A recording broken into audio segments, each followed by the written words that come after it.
السلام علیکم معزز خواتین و حضرات، اس طرح کی پیاری پیاری ویڈیو دیکھنے کے لیے ہمارے چینل کو سبسکرائب کریں اور بیل کے آئیکن کو دبائیں تاکہ آپ کو ہماری ویڈیو سب سے پہلے ملتی رہے۔ السلام علیکم دوستو، پیش خدمت ہے پجاری ایپیسوڈ نمبر 34۔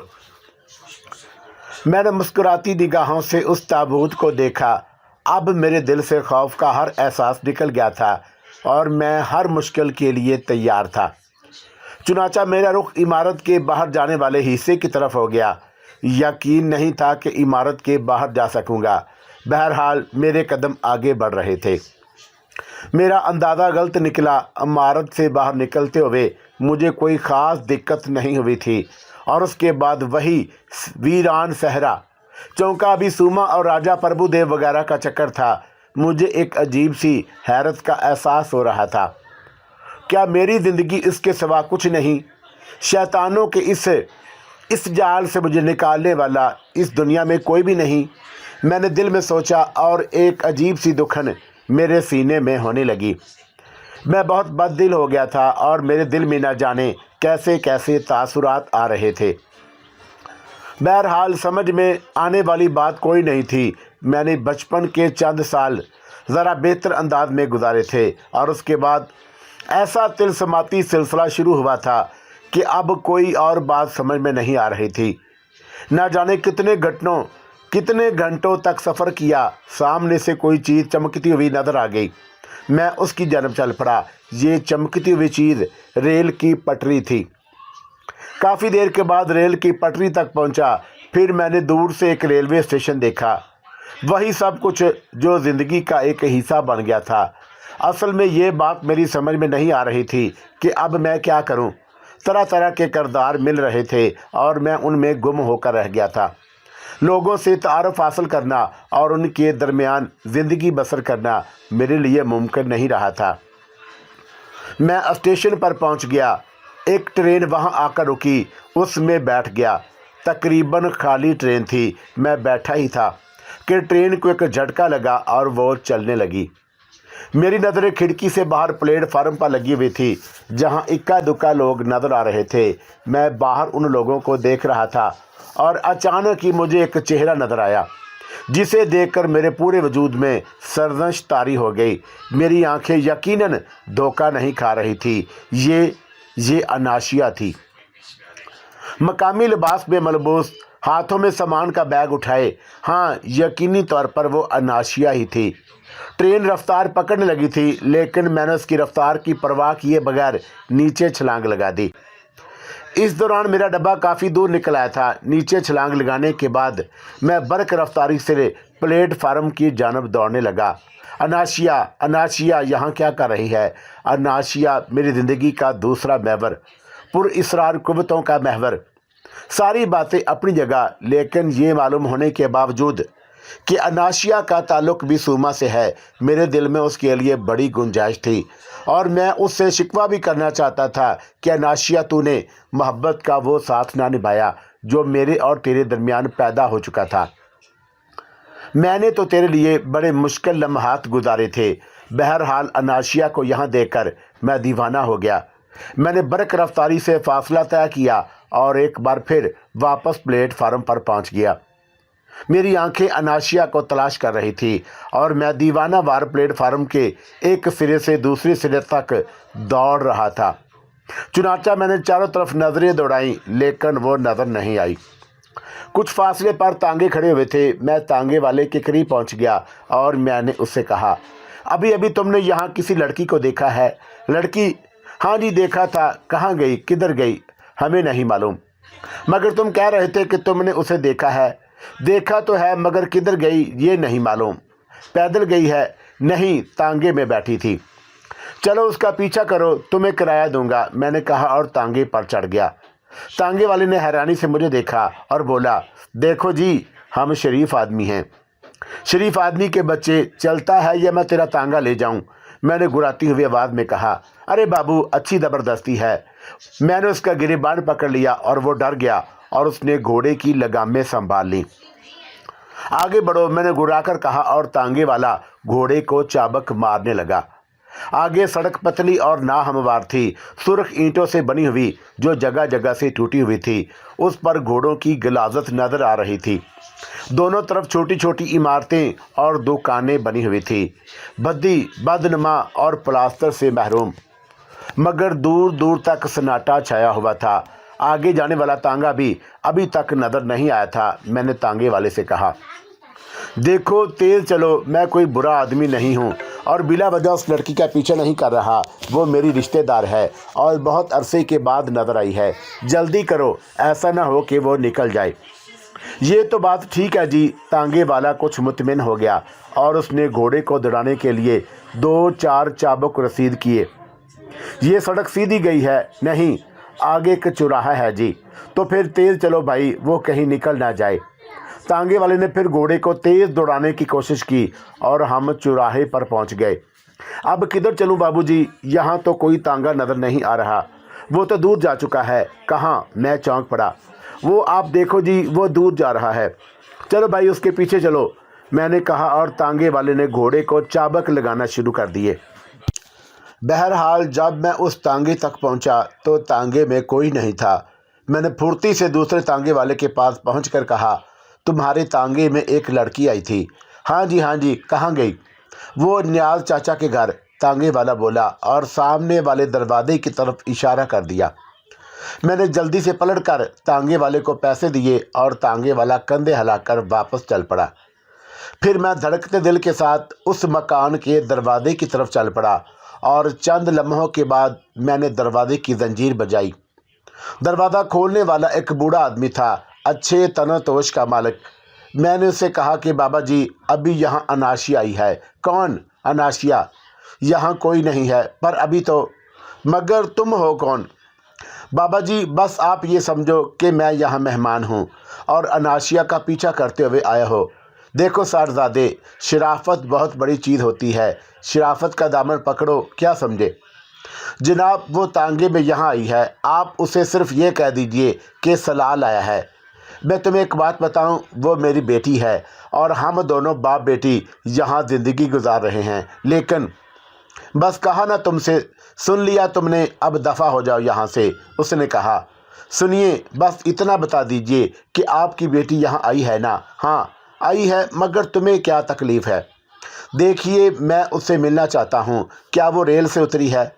अजीब आदमी हो। खैर अंदर आ जाओ। नियाज चाचा मुझे अंदर ले गए और एक चारपाई पर बैठने का इशारा किया। उसे कब से जानते हो और कैसे जानते हो? कहाँ से जानते हो और तुम्हें कैसे मालूम कि उसका नाम अशाशिया है?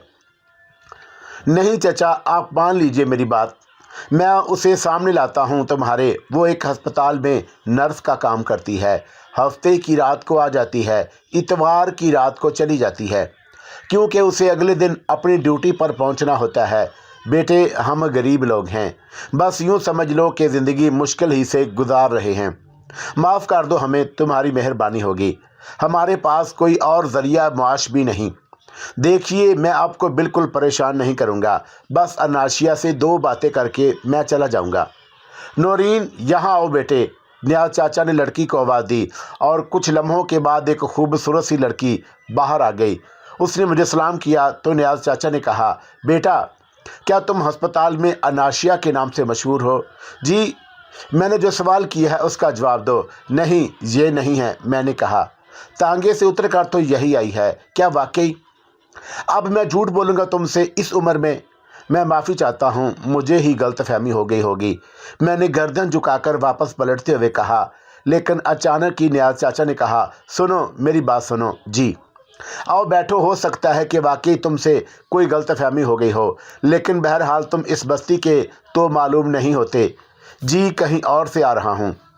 ठीक है, मैं तुमसे तुम्हारे बारे में मालूमात हासिल करना चाहता हूँ। नहीं, अब बेकार है। मुझे तो सिर्फ इस बात का अफसोस है कि मैंने आपको इस तरह तकलीफ़ दी। कोई बात नहीं, शक्ल से तो शरीफ ज़ादे मालूम होते हो जाती है कभी कभी कोई गलतफहमी। बैठो। तुमने बात ऐसी कर दी थी कि मैं क्या करूं। मेरी जगह कोई और भी होता तो उसे भी गुस्सा आ जाता। लेकिन अगर कोई गलतफहमी की बात है तो हर इंसान को हो सकती है। अब ऐसे आए हो तो इसलिए मैं तुम्हें अब ऐसे तो नहीं जाने दूंगा। मगर अबू किस्सा क्या है? नहीं बेटा, कोई ख़ास बात नहीं। इन्होंने तुम्हें तांगे से उतरते हुए देखा था। किसी अनाशिया को तलाश कर रहे थे ये, और उसकी तलाश में इधर आ गए। अनाशिया नाम तो बड़ा खूबसूरत है, कौन थी वो आपकी? लड़की ने पूछा। खैर मैंने तो कोई जवाब नहीं दिया। नियाज चाचा कहने लगे, बेटा कुछ खाने पीने का बंदोबस्त करो इनके लिए, तुम एक आध दिन मेरे पास रहो, तुमसे तुम्हारी अनाशिया के बारे में मालूमात भी हासिल करेंगे, और अगर हमसे कुछ हो सका तो तुम्हारी मदद भी करेंगे। मैं कुछ वक्त खामोशी से गुजारता रहा, और फिर मैंने वहाँ रुकने की हामी भर ली। थोड़ा सा सुकून तो मिले, और फिर उसके बाद यहाँ मेरे खाने पीने का बंदोबस्त किया गया। इंसानों की एक ख़ास किस्म से मुझे वाकफियत हासिल हुई थी। अपनों में गुजरने वाले 12 साल वालिद साहब की सरपरस्ती में गुजरे थे। ज़िंदगी को कभी इस अंदाज में देखा ही नहीं था। फिर उसके बाद ज़िंदगी ने एक झटका खाया, और सख्त दौर शुरू हो गया मुझ पर। वहाँ से यहाँ तक का सफ़र ऐसे अजीबो गरीब हालात में कटा था कि अक्ल ने साथ ही छोड़ दिया था। बहरतौर ये सारे मामलात हुए थे, और मैं यहाँ तक पहुँचा था। रात को नियाज चाचा ने मुझसे मेरे बारे में पूछा। दिल के छाले फूट पड़े थे। मैंने आंसू भरी आवाज़ में उन्हें अपनी ज़िंदगी के साथ होने वाले खेल के बारे में बताया, और उनकी बेटी भी उस गुफ्तगू में शरीक थी। अस्पताल में नर्स का काम करती थी, इसलिए तेज़ तरार भी थी। मेरी कहानी को हैरत से सुनती रही, और उसके बाद तअज्जुब का इज़हार भी करती रही। उधर नियाज चाचा भी हैरत के आलम में थे। फिर उन्होंने कहा, बेटा किसी शहर में निकल जाओ, अगर मेरी मानो। सही मशवरा दे रहा हूँ। अखबार में इश्तहार छपवाओ, और अपने बारे में बताकर लिखो कि तुम्हें अपने माँ बाप की तलाश है। अता पता दे दो, और अगर अता पता ना हो तो नाम लिखो अपने अब्बा का। हो सकता है कि अखबार का ये इश्तहार उनकी निगाहों से गुजर जाए। ये एक आसान तरीका है जो मैं तुम्हें बता रहा हूँ। मैंने हैरत से नियाज चाचा की सूरत देखने लगा। फिर मैं सोचने लगा कि बात तो वाकई बिल्कुल सच है, अगर ऐसा करने में कोई हर्ज भी नहीं। चुनांचे मैंने नियाज चाचा का शुक्रिया अदा किया, और कहा कि अब ट्रेन में बैठकर शहर चला जाऊंगा, और वहां पहुंचकर यही करूंगा। नियाज चाचा ने मुझे एक छोटा सा कमरा दिया, और कहा 1-2 दिन में उनके यहाँ आराम करूं, और उसके बाद वहां से चला जाऊं। मैंने थोड़ी सी हिचकिचाहट के बाद उनकी ये पेशकश कबूल कर ली थी। बहरहाल उसके बाद मैंने पहली रात नियाज चाचा के घर गुजारी, और ये पहली रात थी जो मेरे लिए खौफ की हदूद को छू लेने वाली साबित हुई। रात का गालबन दूसरा पैर था। चांद पूरी आबोताब के साथ निकला हुआ था। उस कमरे के ऊपरी हिस्से में दीवार के पास एक रोशनदान बना हुआ था। उस रोशनदान से चांद झांक रहा था, और अचानक ही मुझे यूं महसूस हुआ कि रोशनी की किरणें सफ़ेद सफ़ेद चेहरों का रूप धारती जा रही हैं। ये भयानक चेहरे इंसानी खोपड़ियाँ थीं। उनके जबड़े हिल रहे थे, आंखें सुर्ख थीं, और उनसे शुआएं फूट रही थीं। हिलते हुए जबड़ों के साथ उनके मुंह से आवाज़ें भी निकल रही थी, और ये आवाज़ें मेरे कानों से टकरा रही थीं। मेरा रुआ कांपने लगा। मदम मदम गैर इंसानी आवाज़ें जे सुमा कह रही थी। खोपड़ियाँ आहिस्ता आहिस्ता नीचे उतर रही थीं, और मेरे होशो हवास गुम हुए जा रहे थे। फिर उन खोपड़ियों के हिलते हुए जबड़े भी बंद हो गए, और उसके बाद उन्होंने दीवार की तरफ रुख किया। अब तो वो हर चीज़ खा रही थी। दीवार के लटके हुए पर्दे, खिड़की की चौखटें, यहाँ तक कि उन्होंने नीचे उतरकर मेरी मसहरी के पाए तक खा डाले थे, और अब वो मुझे काट रही थीं। उनके सूखे हुए दांत मेरे जिस्म के मुख्तलिफ हिस्सों को चबा रहे थे, और एक अजीब सी आवाज़ उभर रही थी। मैंने वहशत से चीख कर उन खोपड़ियों को उठा कर फेंकना शुरू कर दिया, और उनके नाक के खिला में उंगलियां डालकर मैंने उन्हें उठाकर दीवारों पर से मारा, और मैं सहरी से नीचे आ गया था और वहशत के आलम में था, और मैं उन खोपड़ियों को उठा कर दीवार से मार रहा था। बिल्कुल ऐसे आवाज़ पैदा हुई जैसे खौल को दीवार से दे मारा हो, लेकिन खोपड़ियाँ टूटती नहीं थी, और उनकी आवाज़ें मुसलसल उभर रही थी। आह, दहशत का ये भयानक मंजर मुझसे बर्दाश्त नहीं हो पा रहा था। और फिर जब होशो हवास की सारी मंजिलों से गुजर गया तो बेहोशी ने खौफ के एहसास को फना कर दिया। ये बेहोशी उस वक़्त मेरे लिए दुनिया की सबसे कीमती चीज़ थी। जिस वक़्त होश आया तो रात की तारीकियां बेदस्तूर फैली हुई थी। इसका मतलब ये था कि बहुत ज़्यादा देर तक बेहोश नहीं रहा था। मैंने दहशत भरी निगाहों से चारों तरफ देखा। कमरा ऐसे लग रहा था जैसे पुराने दौर का कोई खंडर हो। हालांकि नियाज चचा वैसे भी कोई दौलतमंद आदमी नहीं थे और कमरे की सजावट बस मामूली सी थी, लेकिन इस वक्त कमरे की हालत तो वो हो गई थी कि देखकर दहशत होती थी। कुछ वक्त पहले की सारी कहानी मुझे याद आ गई और एक बार फिर मेरे चेहरे पर खौफ के आसार उभर आए। वो वहशत जो इंसान से जानवर बनकर दिल में पैदा हो गई थी, अब आहिस्ता आहिस्ता ख़त्म हो गई थी। मैं हर बात से मुतासर होता था और खौफ व दहशत मुझे इस तरह मुतासर करते थे जिस तरह दूसरे लोगों को, और फिर दिल में एक और एहसास जाग उठा। नियाज चचा बेचारे शरीफ आदमी है और मैंने उन कम वक्त शैतानों का शिकार जो इंसान को इंसानियत से हटाकर शैतानियत की मंजिल तक लाते हैं। लेकिन ऐसा ना हो कि मेरी नहूसत नियाज चचा को भी गिरफ्तार कर दे। बेहतर ये है कि ये जगह भी छोड़ दी जाए और यहाँ से निकल जाऊँ। बिला वजह एक नेक आदमी मेरी वजह से शिकार होगा। हिम्मत करके वहाँ से उठा और फिर इंतहाई खामोशी के साथ दरवाजे से बाहर निकल गया। उसके बाद दुनिया महाफिया से बेखबर चलता रहा। फासला ना जाने कितना तय हुआ और उसके बाद एक ऐसी जगह पहुंचा जहां वीरान से इलाके में एक कब्र बनी हुई थी और उस पर एक झंडा लगा हुआ था। सुबह की मध्यम मध्यम रोशनी फूट रही थी। मैं थक गया था और थक कर मैं उस दरख्त के नीचे जा बैठा जो सामने ही नज़र आ रहा था और कब्र के बाएं किनारे पर था। लेकिन अचानक ही मेरे कानों में अजीब सी आवाज़ गूंजी, जैसे कोई रो रहा हो, सिसक रहा हो। मैंने चौंक कर इधर देखा तो एक शख्स कब्र में लेटा हुआ था और उसकी आवाज़ साफ महसूस हो रही थी। मैंने गौर से उन आवाज़ों को सुना। वो कह रहा था, मुझ गुनाहगार को और तू कितनों गुनाहों से दो चार होना पड़ेगा। आह, मेरी इस हसरत और दर्द दिल को सुकून दिया जाए। मेरा दिल जिसमें सुकून का कोई गुज़र नहीं है।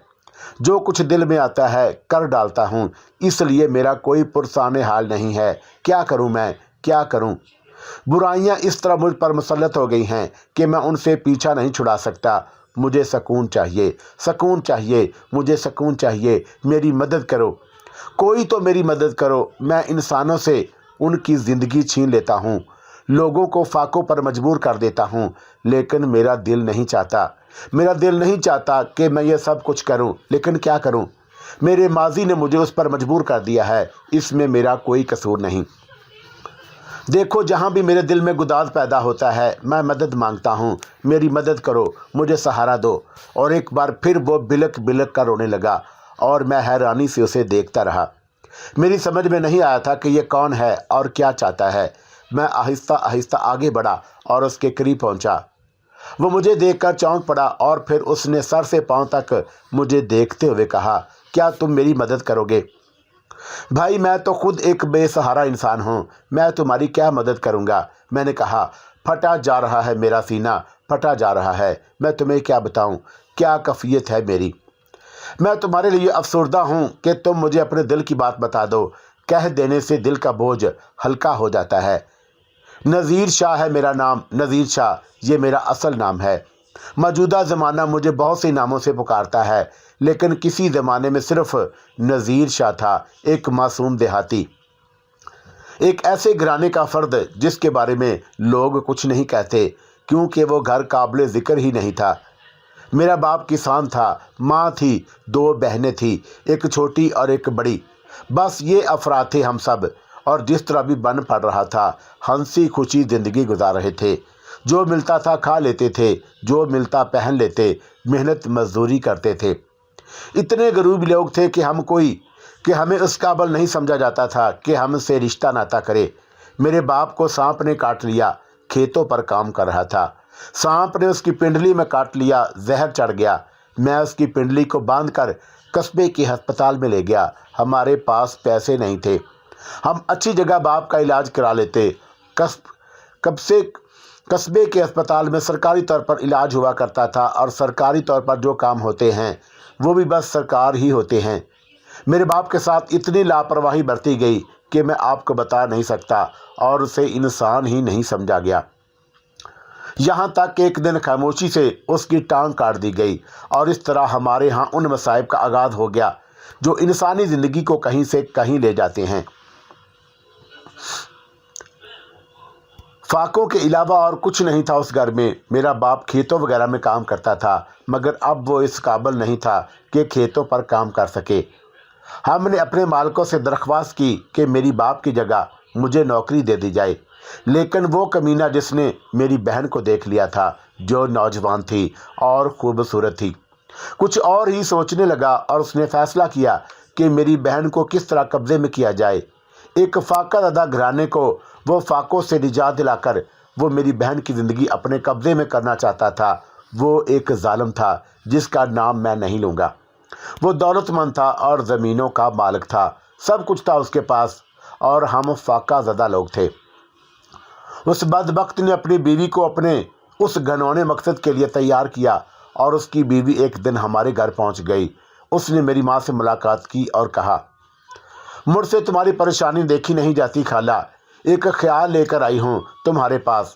بس تمہارا شوہر ہماری زمینوں پر کام کرتے تھے، بس یہ سمجھ لو کہ مجھے اس کا خیال ہے۔ آپ کی مہربانی ہے بیگم جی، ہم تو واقعی زندگی اور موت کے درمیان لٹکے ہوئے ہیں۔ دیکھو، جو کچھ میں کہوں گی اس کا برا مت ماننا۔ نہیں، آپ کہیے۔ تمہیں پتہ ہے کہ میرے ہاں اولاد نہیں ہے؟ ہاں معلوم ہے، اللہ کرم کرے گا جی۔ میں نے اپنے شوہر کو بڑی مشکل سے تیار کیا ہے، ایک راستہ ہے میرے سامنے۔ کیسا راستہ؟ ماں نے سادگی سے پوچھا۔ تمہاری بیٹی نازو ہے نا؟ ہاں، اس کا نکاح میرے شوہر سے کر دو، حق مہر میں تمہیں زمینیں دیں گے، تمہاری بھی دکھ دور ہو جائیں گے۔ یہ کام بالکل خاموشی سے ہوگا، کسی کو کانوں کان خبر نہیں ہوگی۔ تمہاری بیٹی میرے پاس رہے گی۔ بولو، کیا کہتی ہو؟ نکاح؟ میری ماں نے وحشت سے کہا۔ ہاں، تمہاری بیٹی سے اولاد پیدا ہو جائے گی تو میرا شوہر خاموشی سے اسے طلاق دے دے گا۔ جو اسے دیا جائے گا وہ سب تمہارا ہی ہوگا، میرا بچہ کہلائے گا، اور ہم کسی کو اس کے بارے میں نہیں بتائیں گے۔ بعد میں تم اپنی بیٹی کا بیاہ کہیں اور کر دینا۔ کیا کہہ رہی ہو بیگم صاحبہ؟ جو کچھ کہہ رہی ہوں تمہارے حق میں کہہ رہی ہوں۔ یہ نکاح خاموشی سے ہوگا، تمہاری بیٹی خاموشی سے میرے گھر آ جائے گی، خاموشی سے وہاں رہے گی، اور اس کے بعد بس اتنے عرصے وہاں رہے گی کہ ایک بچہ پیدا ہو جائے۔ دنیا کو تم سنبھال لینا، کوئی مشکل کام نہ ہوگا۔ یہ بات میں نے بھی سن لی تھی اور میرے وجود میں خون کا سمندر ٹھاٹھے مارنے لگا۔ میں نے آگے بڑھ کر کہا، نکل جا، ادھر سے نکل جا یہاں سے، کہیں ایسا نہ ہو کہ مجھے تیری لاش تیرے گھر بھجوانی پڑے۔ لو، ایسی کون سی بری بات کہہ دی میں نے؟ میں تو تم لوگوں کے حالات ٹھیک کرنا چاہتی ہوں، اور اس میں کوئی بری بات تو نہیں۔ نکل جا، میں کہتا ہوں نکل جا، خاموشی سے نکل جا۔ اگر میرا باپ معذور نہ ہوتا، اگر میرے بہنوئی کا کوئی سہارا ہوتا تو میں تجھے یہاں سے زندہ واپس نہ جانے دیتا۔ جا، چلی جا یہاں سے، جا، بھاگ جا۔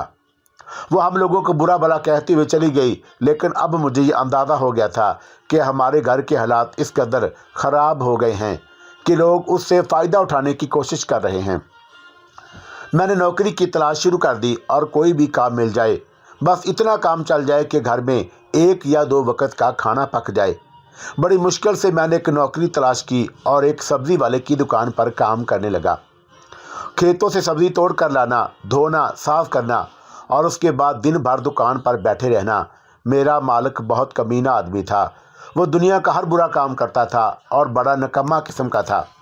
اس کی بیوی بڑی شریف عورت تھی، میں اکثر اس کے گھر بھی آتا جاتا تھا، چنانچہ وہ بہت پیار سے مجھے دیکھتی تھی، وہ مجھے اپنے بھائی کی طرح سمجھتی۔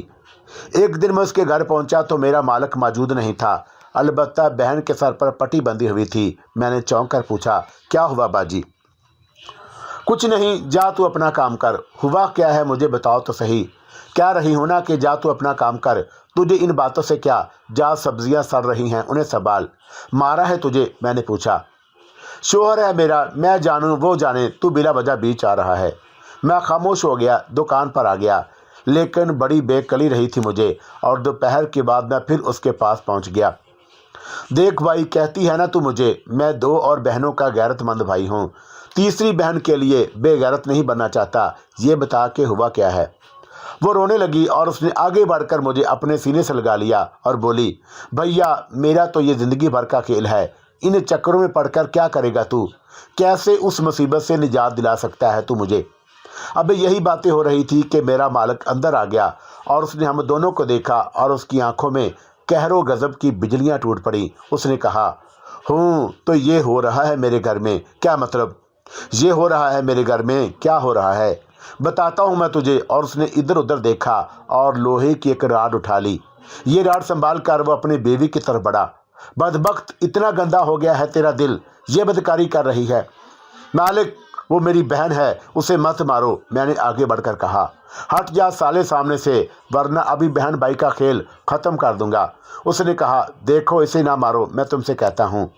हटता है तू सामने से या नहीं? और फिर उसने राड अपनी बीवी पर वार कर दिया, लेकिन मैंने राड अपने हाथ पर रोक लिया और उसके बाद बस यूँ समझ लो कि मुझ पर दीवानगी तारी हो गई। मैंने सरिया मार मार कर उसके बदन की सारी हड्डियाँ तोड़ डाली। थोड़ी देर तक वह चीखता चिल्लाता रहा और उसकी बीवी ने उसे बचाने की कोशिश की, लेकिन मुझ पर तो खून सवार हो गया था और उसके बाद मुझे गिरफ्तार कर लिया गया। उस शख्स ने मेरे खिलाफ गवाही दी जो मेरी बहन से शादी करना चाहता था और आखिरकार मुझे सज़ा हो गई, लेकिन मैं ये सज़ा बर्दाश्त नहीं कर सका और जेल से निकल भागा। मुझे यकीन था कि अब वो कमबख्त खेल खेलेगा और मेरे घर को खतरा पेश आ जाएगा। चुनाचा ऐसा ही हुआ। जब मैं जेल से भाग कर घर पहुंचा तो वह बदबख्त ज़मींदार मेरी माँ और बहनों को तंग कर रहा था। बस ये समझ लो कि मैंने उसका खून कर दिया, लेकिन उसके बाद मेरे अंदर शराफत की कोई रमक बाकी ना रही। मैंने अपनी माँ और बहनों को वहाँ से निकाला, उस दौलतमंद आदमी की दौलत पर कब्जा जमाया और फिर वहाँ से चल पड़ा। लेकिन मैं बेसकून हूँ, बिल्कुल बेसकून हूँ। सुकून रुखसत हो गया है मुझसे और मेरी समझ में नहीं आता कि मैं सुकून कहाँ से हासिल करूँ। माँ बहनें कहाँ हैं? शहर में रहती हैं और उन लोगों को अच्छी ज़िंदगी दे दी है मैंने, लेकिन मैं खुद में एक जुर्म पेशा शख्स बन गया था। बहुत कुछ किया था मैंने, बहुत बुरे बुरे काम किए हैं, मगर मेरा ज़मीर इन तमाम चीज़ों को बर्दाश्त नहीं करता। मेरा दिल दुखता है, अपने अमल के लिए मेरा दिल तड़पता है मेरे सीने के अंदर। समझ में नहीं आता कि मैं क्या करूं। मैं खामोशी से उसे देखता रहा। फिर मैंने कहा, शहर में कहाँ रहते हो? उसने अपने महल्ले का नाम बताया तो मैं आहिस्ता से बोला, कितना जमा कर चुके हो अपने पास? बहुत कुछ है, लेकिन बेसकूनी है। बहनों की शादी हो गई। हाँ, दोनों की शादी कर दी। माँ बाप मर चुका है, माँ मौजूद है। तो एक बात कहूँ तुमसे? हाँ कहो। माँ की खिदमत इस कायनात में सबसे अजीम है। जाओ उसकी खिदमत करो और तुम्हें सुकून का समंदर मिल जाएगा। उसने मुझे देखता रहा, सोचता रहा और फिर मेरे पांव पकड़ लिए और बोला, भाई मुझे सहारा दो, मुझे एक सहारे की ज़रूरत है। मेरे साथ चलो और तुम्हें खुदा का वास्ता, मुझे सहारे की ज़रूरत है। सहारे की ज़रूरत तो मुझे भी थी और मैंने उसे देखा और उसके बाद मैं उसके साथ चल पड़ा। बहरहाल ज़िंदगी में हमेशा इंसान को इंसान की ज़रूरत रहती है और उसी तरह ज़िंदगी की कहानी आगे बढ़ती है। हम दोनों शहर आ गए। वो एक अच्छा इंसान था और मुझसे बड़ी मोहब्बत से पेश आता। एक माँ हमारे सामने आई थी और वो अपनी माँ की खिदमत करने लगा और मैं हसरत से उसे देखने लगा। जब उसकी माँ उसके सीने से लगाकर उसे दुआओं से नवाजती तो मेरा दिल चाहता कि कोई मेरे लिए भी इसी तरह दुआएं करे और मैं एक अजीब से हसद का शिकार रहता। उसकी माँ मुझसे भी मोहब्बत करती थी, लेकिन ज़ाहिर है कि एक फ़र्क था हम दोनों के दरमियान। मैंने सोचा कि बिला वजह इन लोगों के सर पर बोझ बने रहने से क्या फ़ायदा। चुनाचा एक शाम मैं खामोशी से वहाँ से चल पड़ा। मेरी समझ में नहीं आ रहा था कि मैं क्या करूं। बस यूं ही घूमता घूमता रेलवे स्टेशन पर आ पहुंचा। एक ट्रेन वहां आकर रुकी थी। मेरा दिल बेइख्तियार ट्रेन पर चढ़ने को चाहा।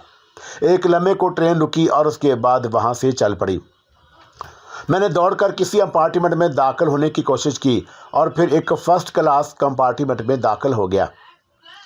कंपार्टमेंट बड़ा पुरसकून था, एयर कंडीशन चल रहा था। मैं अंदर पहुंचा और एक सीट पर बैठ गया। जहन में कोई सवाल नहीं था कि कहाँ जाऊं, क्या करूं, लेकिन कुछ ही लम्हों के बाद मुझे एक आहट सी सुनाई दी और मैंने चौंक कर निगाहें उठाईं। वो एक उम्र रसीदा औरत थी। बड़ा पुरवकार चेहरा था, आंखों में बड़ी कशिश थी। हालांकि उम्र 35-40 के करीब होगी, लेकिन शख्सियत बड़ी पुरकशिश थी। मुझे देखने लगी और फिर बोली, परेशान हो कुछ? जी कुछ परेशान हो, अगर हूँ भी तो क्यों पूछ रही हैं? बैठ जाओ यहाँ, उसने कहा और मैंने कंपार्टमेंट में चारों तरफ निगाहें दौड़ाईं।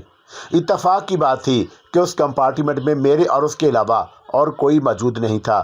बहरहाल वो मुझसे इतना पूछने के बाद बैठ भी गई। फिर कहने लगी, जितनी छोटी सी तुम्हारी उम्र है, इतनी छोटी उम्र में अगर कोई इतना परेशान नजर आए तो दिल को बड़े दुख का एहसास होता है। आपको कैसे अंदाज़ा हुआ कि मैं परेशान हूँ? मैंने सवाल किया तो वह मुस्कुरा दी और फिर कहने लगी, बेशक मेरे बाल सफ़ेद नहीं हुए, लेकिन कहने में क्या हर्ज है कि मैंने ये बाल धूप में सफ़ेद नहीं किए। हाँ, कहने में कोई हर्ज नहीं। मैं बेइख्तियार मुस्कुरा दिया और वो भी हंस पड़ी। फिर बोली, वैसे बताओगे नहीं अपने बारे में कुछ? मेरी समझ में एक बात नहीं आई। क्या अचानक आपको मुझसे दिलचस्पी क्यों पैदा हो गई? बिल्कुल नहीं, कोई दिलचस्पी पैदा नहीं हुई। जब दो हमसफ़र एक साथ होते हैं और इत्तेफाक की बात होती है कि कोई और साथ नहीं होता, तो दिल में यह ख्याल तो उभरता ही है कि चलो अपने हमसफ़र से कुछ बातें ही की जाएं। हाँ, ये बात तो है, बस यही समझ लो। क्या नाम है तुम्हारा? सलाल। बहुत अच्छा नाम है। तुम्हारी पेशानी से ही ये अंदाज़ा होता है कि तुम तकदीर के सिकंदर हो। हाँ हूँ, मैं फीके से अंदाज में बोला। क्या करते हो? सब्र करता हूँ। क्या मतलब? एक तन्हा इंसान सब्र ही कर सकता है। तन्हा हो? अभी आप खुद ही कह चुकी हैं। मेरा नाम भी नहीं पूछा तुमने। हिम्मत नहीं कर रहा। क्यों? इसलिए कि आप खातून हैं। अरे छोड़ो, मेरी तुम्हारी उम्र में फ़र्क है, इसमें ऐसा कोई तसव्वुर जहन में उभर भी नहीं सकता। तो फिर नाम पूछोगे मुझसे मेरा? बता दीजिए। मैं हंस पड़ा और वो भी हंसने लगी। फिर बोली, वैसे भी बहुत से नाम हैं मेरे, लेकिन लोग मुझे शमसा कहकर पुकारते हैं। बस यूँ समझ लो कि एक तरह से सोशल वर्कर हूँ। शोहर का इंतकाल हो चुका है। इतनी दौलत छोड़ गए थे मेरे लिए कि ज़िंदगी आसानी से गुजर जाए। बस समझ लो कि ज़िंदगी आसानी से गुजार रही हूँ। सोशल वर्क करती हूँ और अब तुम्हें अंदाज़ा हो गया होगा कि मैं तुमसे इतनी मोहब्बत से क्यों पेश आ रही हूँ। आपकी मेहरबानी है। अपने बारे में कुछ बताओ। बस इतना ही बता सकता हूँ कि एक बेसहारा इंसान हूँ। दुनिया में कोई है नहीं और बस यूँ समझ लीजिए कि अपने तौर पर ज़िंदगी की गाड़ी को धकेल रहा हूँ। कहीं ख़ास जगह जा रहे हो? नहीं, बस एक आवारा सा सफ़र किया होता है। आपको अंदाज़ा होगा। लोग कहते हैं कि सफ़र वसीला सफ़र होता है। मेरा ख्याल है ऐसी ही बात है। क्या मतलब? मैं तुम्हें एक ऐसे आदमी के पास भेज दूंगी जो तुम्हारा बड़ा कदरदान होगा। मेरा तज़किरा भी मत करना किसी से, बस चले जाना वहाँ। वो तुम जैसे खूबसूरत और शानदार नौजवानों की बड़ी मदद करता है। बहुत अच्छा साबित होगा तुम्हारे लिए। कौन है? अभी इस बारे में कुछ ना पूछो, तुम बता दूंगी। चले जाना वहाँ। औरत अच्छी तबीयत की मालिक थी। हम शहर आ गए। उसने चलते हुए मुझसे कहा, कुछ पैसे वगैरह हैं तुम्हारे पास? नहीं। और ये भी खुशबख्ती है मेरी के रास्ते में टिकट चेकर ने टिकट चेक नहीं किया।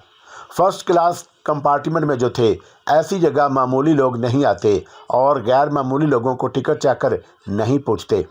तो मैं तुम्हें पता बताए दे रही हूँ। जाओ वहाँ चले जाओ सीधे। अगर लुत्फ़ ना आ जाए तो मेरी जिम्मेदारी। बहरहाल वो चली गई और मैं सोचने लगा कि ऐसी फजूल हरकतें करने से कोई फ़ायदा नहीं। बिला वजह वक्त ज़ाया होता है। लोग तो कुछ ना कुछ कह ही देते हैं, लेकिन बहरहाल सब कुछ अपनी पसंद के मुताबिक ही नहीं होता। अलबत्ता बाद में मैंने ये फ़ैसला किया कि मुझे उस पते पर पहुंच जाना चाहिए। एक खूबसूरत सी कोठी थी। ये शहर भी मेरे लिए अजनबी नहीं था। राजा प्रभुदेव के साथ यहाँ मैं बड़े शानदार पैमाने पर ज़िंदगी गुजार चुका था। उसके बाद सब कुछ बिगड़ गया था, वो अलग बात थी। इत्तफाक़िया तौर पर ही तकदीर मुझे उस शहर में दोबारा ले आई थी। कहानियाँ दर कहानियाँ। बद्रीनाथ को यूँ लगा जैसे इस संसार में हर इंसान के जीवन के साथ एक कहानी लिपटी हुई है। वो थक गया था उन कहानियों से और उनसे फरार चाहता था। उसने सारी कहानियाँ पीछे छोड़ दी और सुकून की तलाश में चल पड़ा। समुंदर के बाद खुशकी, वीराने, जंगल, बियाबान, जानवर। चांद की 14 तारीख थी और उस वक़्त वो एक वीरान सी जगह ज़मीन पर लेटा हुआ था कि अचानक उसे अपने बदन में ईंधन का एहसास हुआ। ये उसके जानवर बनने की अलामत थी। आसमान पर चांद खिला हुआ था और उसके हलक से गुर्राहटें निकल रही थी। उसका रंग रूप तब्दील हो रहा था और बदन में शदीद ऐंठन हो रही थी।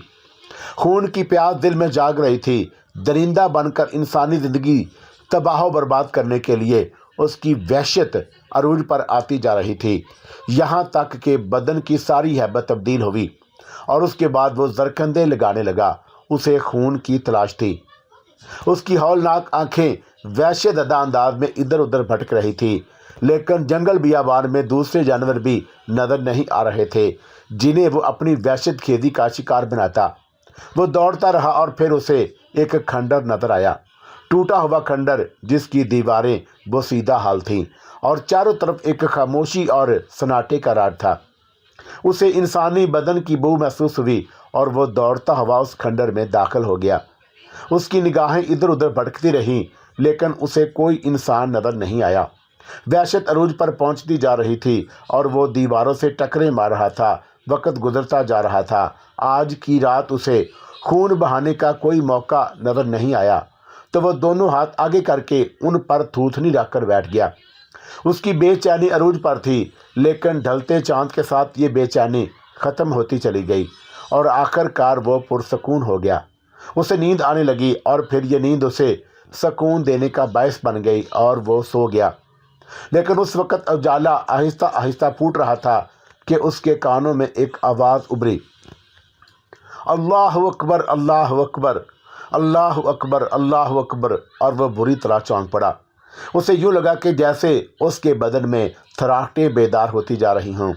आवाज़ सुनाई देती रही और उसका जिस्म इत्दाल पर आता गया और फिर उसने खंडर नुमा इमारत के बिल्कुल ऊपरी हिस्से से एक उम्र रसीदा शख्स को नीचे उतरते हुए देखा। लेकिन अब वो इंसान बन चुका था। खून की प्यास खत्म हो गई थी। बुजुर्ग ने भी उसे देखा और देखकर मुस्कुरा दिए। आहा मेहमान, आओ आओ, क्या ख्याल है पहले नमाज पढ़ ली जाए या मैं तुम्हें कुछ खाने के लिए पेश करूं? नमाज? बद्रीनाथ ने सवालिया अंदाज में उसे देखा तो वह चौंक पड़े। ऐसे क्यों सवाल कर रहे हो? क्या तुम मुसलमान नहीं हो? बद्रीनाथ ने गर्दन झुका ली थी। बुजुर्ग ने खुश अखलाकी से कहा, कोई बात नहीं, हर दीन अल्लाह का दीन है, हम उसे ही पुकारते हैं, बस ज़रा अंदाज मुख्तलिफ हैं। तुम्हारा दीन धर्म जो कुछ भी है लेकिन तुम अल्लाह के घर में मेहमान हो, थोड़ा सा इंतज़ार कर लो तो ज़्यादा अच्छा है। मैं अपनी इबादत कर लूँ और उसके बाद बैठ कर बातें करेंगे, बुजुर्ग ने कहा और उसके बाद वो नमाज़ पढ़ने के लिए खड़े हो गए। बद्रीनाथ उनसे कुछ फासले पर बैठकर उन्हें देखता रहा और उसके दिलो दिमाग में जवार भाटे उठ रहे थे। ना जाने क्या क्या सोचे थी उसके दिल में। बुजुर्ग नमाज से फारग हुए, सलाम फेरा और मुस्कुराकर बोले, आओ अब ज़रा अंदर चलकर बैठेंगे। उस खंडर नुमा इमारत का एक हिस्सा बड़ा ही पुरसकून था। वहाँ बुजुर्ग का थोड़ा सा सामान रखा हुआ था। चूल्हे के पास लकड़ियों का ढेर, कुछ बर्तन रखे हुए थे। बुजुर्ग ने जल्दी से चाय का पानी रख दिया और फिर थोड़ी देर के बाद उन्होंने चाय और खुश्क रोटी के कुछ टुकड़े बद्रीनाथ के सामने रख दिए और बोले, गरीब के पास यही सब कुछ है और कोई तवाज़ा नहीं कर सकूँगा। अरे हाँ, तुम्हारा धर्म दूसरा है, ये बर्तन तुम्हें नागवार तो नहीं गुजरेंगे। बद्रीनाथ ने जल्दी से चाय का प्याला उठा लिया और उसमें रोटी का टुकड़ा डुबोकर उसे मुंह में रख लिया। उसकी आंखों से आंसू बह रहे थे। ना जाने उसके दिल पर कैसा असर हो रहा था। बुजुर्ग ने खुद अपने लिए भी चाय ली और बद्रीनाथ के अंदाज ही में उसमें रोटी डबो डबो कर खाने लगे और उससे फरागत हासिल करने के बाद उन्होंने कहा, माफ़ करना, मुझे तुम्हारा नाम नहीं मालूम। मेरा नाम बद्रीनाथ है। हिंदू धर्म से ताल्लुक़ है, किसी धर्म से मेरा कोई ताल्लुक़ नहीं। कभी बद्रीनाथ का नाम बद्रीनाथ था, अब तो कुछ भी नहीं। अपने बारे में कुछ बताओगे? हाँ, मैं आपको अपनी दास्तान सुनाकर दिल हल्का करना चाहता हूँ, बद्रीनाथ ने कहा और बुजुर्ग की इजाज़त के बगैर ही शुरू हो गया। यहाँ तक आने की कहानी सुनाने के बाद उसने गर्दन झुका ली और बोला, मुझे सुकून चाहिए, मुझे पनाह चाहिए मेरे मोहतरम बुजुर्ग। थक गया हूँ और लानत भेजता हूँ उस शैतान मरदूद पर जिसके पास मैं गलती से पहुँच गया था। दो मंदिर में विष्णु भगवान का मुजस्मा भी था और लानती शैतान का भी। बस मेरे कदम उस जानब उठ गए। इंसान खता का पुतला है बेटे, खताएं उससे होती रहती हैं, लेकिन बड़ी अजमत वाला है वो इंसान। अपने तकलीफ से कौन मोहब्बत नहीं करता? ये दीन धर्म है ना बेटा, ये सारे रास्ते उसी की जानब जाते हैं, बस सोच का फ़र्क है। कोई बात नहीं है। और तुमने जिस अंदाज में ज़िंदगी गुजारी, मैं समझता हूँ कि तुमने उसका कफ़ारा भी अदा कर लिया। यहाँ रहो, अपने धर्म पर कायम रहो। मैं तुम्हारे नाम की तब्दीली के बारे में कभी नहीं कहूँगा। अपने बारे में भी तुम्हें इतना बता दूँ कि मैंने भी ज़िंदगी में बहुत से नशीबो फराज देखे हैं। मैं बुराइयों में इतना आगे बढ़ गया था कि मेरे सामने अच्छाई के रास्ते ख़त्म हो गए थे। फिर मुझे भी पनाह की तलाश हुई। मैं अपनी ज़िंदगी बचाने के लिए भागा भागा फिर रहा था। چونکہ میں ایک ڈاکو تھا تو میں نے بہت سے لوگوں کا نقصان پہنچایا۔ پھر مجھے یہ کھنڈر نظر آ گیا اور یہاں میں نے صدق دل سے توبہ کی اور اسی کا راستہ اختیار کر لیا۔ بس اب یہاں رہتا ہوں، کھانے پینے کی ضرورت ہوتی ہے، قریب کی بستی سے یہ چیزیں لے آتا ہوں۔ زندگی بڑی پرسکون ہے، خدا کی یاد کا مزہ ہی کچھ اور ہے بیٹے۔ تم اپنے بھگوان کو یاد کرو، دیکھو اس یاد میں کتنا مزہ آتا ہے۔ بدری ناتھ بے اختیار رو پڑا اور پھر اس نے بزرگ کے ہاتھ پکڑے ہوئے کہا، میں مسلمان ہونا چاہتا ہوں۔ کیا؟ بزرگ چونک پڑے۔ ہاں، مجھے اپنے دھرم میں شامل کر لیجئے، مجھے اپنے آپ میں شامل کر لیجئے۔ میں آپ کے قدموں میں رہ کر اپنی زندگی کے بقیہ دن گزارنا چاہتا ہوں۔ دنیا بہت بری ہے، مجھے شیطان سے بچائیے۔ اللہ بچانے والا ہے بیٹے، اللہ بچانے والا ہے، کوئی دباؤ نہیں ہے۔ میں نے کہا نا تم سے کہ ہر راستہ اللہ ہی کی طرف جاتا ہے۔ تم اگر اس اللہ کے نام سے پکارنا چاہتے ہو تو میں حاضر ہوں، بزرگ نے کہا، اور بدری ناتھ نے بڑے خلوص کے ساتھ کلمہ طیبہ پڑھا، لا الہ الا اللہ محمد الرسول اللہ صلی اللہ علیہ وسلم، اور اس کے بعد بزرگ کے ساتھ ہی رہنے لگا۔ اور اس میں کوئی شک نہیں کہ زندگی کا یہ تجربہ اس کے لیے انتہائی انوکھا تھا، اور یہاں جو سکون تھا اور کہیں نہیں تھا۔ اس کے بعد بے شمار چاند کی 14 تاریخ آئی، بے شمار مسائل سامنے آئے، لیکن بدری ناتھ کے دل میں کبھی کوئی فاسد خیال نہیں پیدا ہوا، اور وہ بڑے خشوع و خضوع کے ساتھ یہاں زندگی گزارتا رہا تھا۔ اللہ حافظ میرے دوستو، اللہ حافظ۔